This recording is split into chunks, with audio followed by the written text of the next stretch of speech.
8 billion.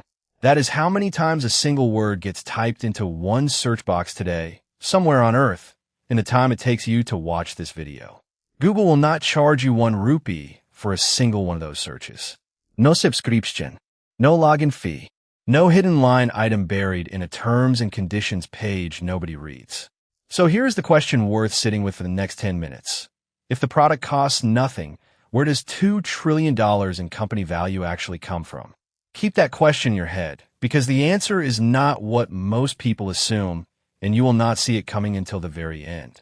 Rewind to 1998 to a garage in Menlo Park that 2 Stanford PhD students were renting because they could not afford anything better. Larry Page and Sergey Brin were not building a business. They were trying to fix something that annoyed them personally, search engines that ranked results by who paid the most, not by what was actually useful. Their fix was a math formula, later called PageRank, that judged a web page's importance by how many other pages linked to it.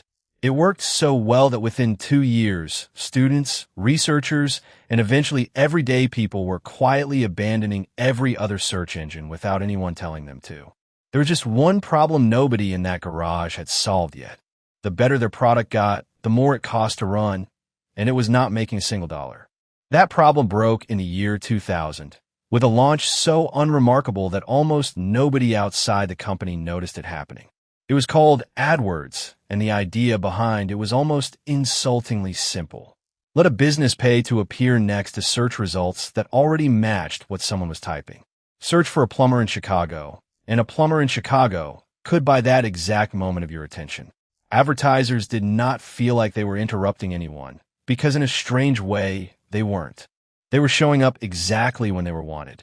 That one small launch quietly became the financial spine of one of the largest companies in human history. And 2 decades later, it still generates the majority of Google's revenue, though the company has never published the exact split down to the dollar. Here is where the story gets stranger than most people realize. Google is not really selling advertising space. It is running something closer to a stock exchange, except the asset being traded is your attention, and the trade happens in under half a second every single time you press enter on a search bar.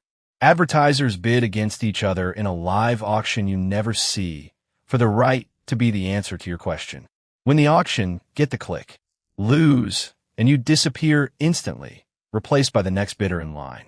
Analysts estimate this single mechanism pulls in somewhere north of $170 billion a year, though Google itself does not break the number down that cleanly in its filings. But that is only the visible part of the machine. Somewhere in Google's ledgers sits YouTube, a platform where creators upload without charge and viewers watch without charge, and yet it reportedly pulls in tens of billions annually almost by accident. The mechanism is identical to search, just wearing a different costume. Every pre-roll ad before your video, every mid-roll break at the worst possible moment, exists because attention has a market price, and here, creators get a cut of it too, which is the exact reason an entire generation now treats making videos as a legitimate career rather than a hobby. Now here is a piece of the puzzle almost nobody thinks about, and it is probably following you around right now without your permission. Search for one pair of shoes just once, and suddenly that exact pair starts appearing on every unrelated website you visit for the next week. That is not coincidence, and it is not a glitch. That is the Google Display Network, a web of millions of third-party sites and apps where Google places ads and takes a cut of every transaction, quietly, in the background, on websites that have nothing to do with Google at all. So if search, YouTube, and display advertising already print this much money, why does Google keep pouring billions into something that barely resembles advertising at all? That is where Google Cloud comes in, the side of the business that rents out raw computing power to other companies who would rather not build their own servers. It looks like a distraction on paper. It is not. It is Google fighting a separate, brutally expensive war against Amazon and Microsoft for control of the infrastructure the entire internet increasingly runs on. And losing that war is not an option Google is willing to consider. Then there are the bets that make even less sense at first glance, until you understand what they are really protecting. Waymo is teaching cars to drive themselves. Verily is trying to decode human biology. Both lose money, sometimes billions a year, with no clear finish line in sight. But there's a reason a company already printing money from search still funds projects that lose it. Google is not defending what it already owns. It is trying to make sure that whatever replaces the internet 20 years from now, it owns that too.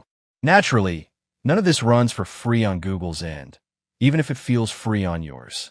Data centers, the physical warehouses stacked with servers that return your search results in under half a second, consume so much electricity that Google has become one of the largest corporate buyers of renewable energy on the planet, not entirely by choice. And then there's a cost so strange it sounds almost fictional. Google reportedly pays Apple something in the range of $20 billion a year just to remain the default search engine on the iPhone. Sit with that for a second. One of the most powerful company on earth pays another powerful company every single year just to make sure you never have to tap a settings menu and pick a different search engine.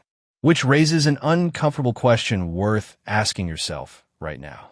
Why would a company spend that kind of money just to stay the default choice in your pocket? Because defaults do not just save you a decision, they quietly decide where your data, your habits, and your attention flow every day without you ever noticing the choice was made for you. Not everyone has been comfortable watching this system grow unchallenged. Regulators in the United States have already taken Google to court over its advertising dominance, and European regulators have handed the company billions in fines over the years for anti-competitive behavior. But the sharpest threat did not come from a courtroom. It came from a chatbot. In late 2022, an AI product called ChatGPT began answering people's questions directly, in full sentences, without a single search result or ad in sight. Inside Google, according to multiple media reports at the time, the reaction was reportedly urgent enough that engineers described it internally as a code red, a company that had gone unchallenged in search for over 2 decades, suddenly staring at a version of the future where nobody needed to click a search result at all. Teams that had been quietly researching AI for years were reportedly pulled together almost overnight, racing to ship a competitor before the ground shifted permanently underneath the business that funded everything else. Because here is the mistake almost everyone outside Google makes. They think of it as a search engine company. It never really was. Every competitor that tried to beat Google by building a better search engine failed for the same reason, because the real battlefield was never search quality. It was advertiser trust built over 2 decades, data scale nobody else had access to, and a default setting grip on billions of devices, 3 advantages that cannot be copied, only slowly earned. So what does all of this actually add up to? Alphabet, Google's parent company, reported revenue north of $300 billion in a recent fiscal year, with search advertising still contributing the largest share, even as cloud and AI investment accelerate. Net margins have often landed above 20%, a figure most industries would consider close to fantasy. Though as with any public company, these numbers shift year to year and are worth checking against the latest earnings report before you quote them anywhere. So go back to that question from the very beginning. 8 billion searches a day, every one of them free, from a company worth more than most countries' entire economies. Somebody is paying for all of it, and by now you already know exactly who. It was never the advertiser bidding in that half-second auction. It was never the plumber in Chicago or the shoe brand following you across the internet. It was you every time you searched, every time you watched, every time you let the default stay the default instead of asking why. You did not use Google today. Google used you, and it did it so smoothly you thanked it on the way out.